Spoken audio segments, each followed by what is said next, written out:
Hi everyone! Tara, gawa tayo ng tofu salad. Gumamit ako ng 3 pirasong tofu. Hinati ko muna ito sa 3 at pagkatapos, hinati ko naman sa 2 katulad nito.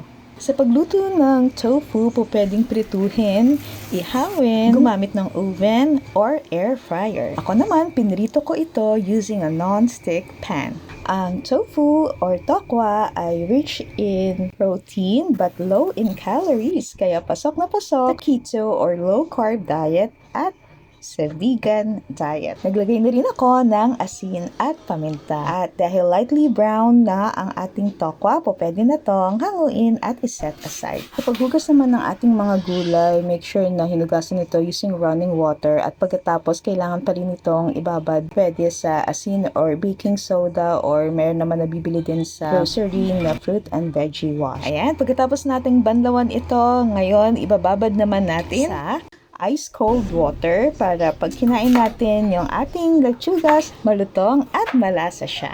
Sa pipino naman, kailangan lamang natin ay kalahating pipino. Tinanggalan ko ng konti lang yung buto nito sa gitna at hinati ko ng ganito. Gayun din sa carrot. Dahil malaki ito, hinati ko lang at hiniwa ko rin katulad nito. Arrange na natin yung mga gulay sa ating serving plate.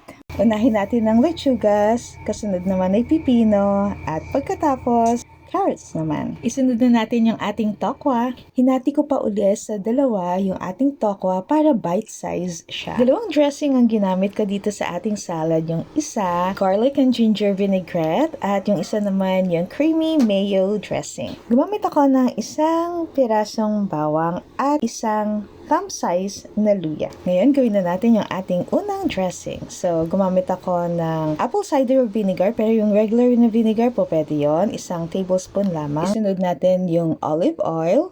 Next ay asin at paminta. Naglagay na rin tayo ng sweetener. Ang gamit ko ay stevia or po pwede yung table sugar kung hindi naman kayo nasa diet.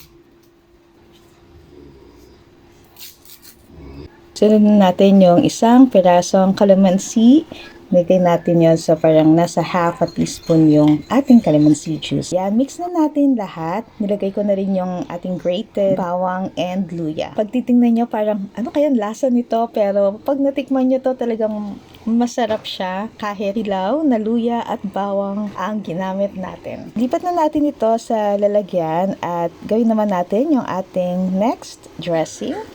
Kailangan lamang natin ng mayonnaise at pagkatapos lagay natin yung olive oil, garlic, salt, and pepper. Haluin lamang ito at pagkatapos ready na ang ating tofu salad. Napakasustansya nito at sana'y masubukan nyo rin. Magkakaroon ako ng next video para sa isang taste test ko. Muli, maraming salamat sa panonood.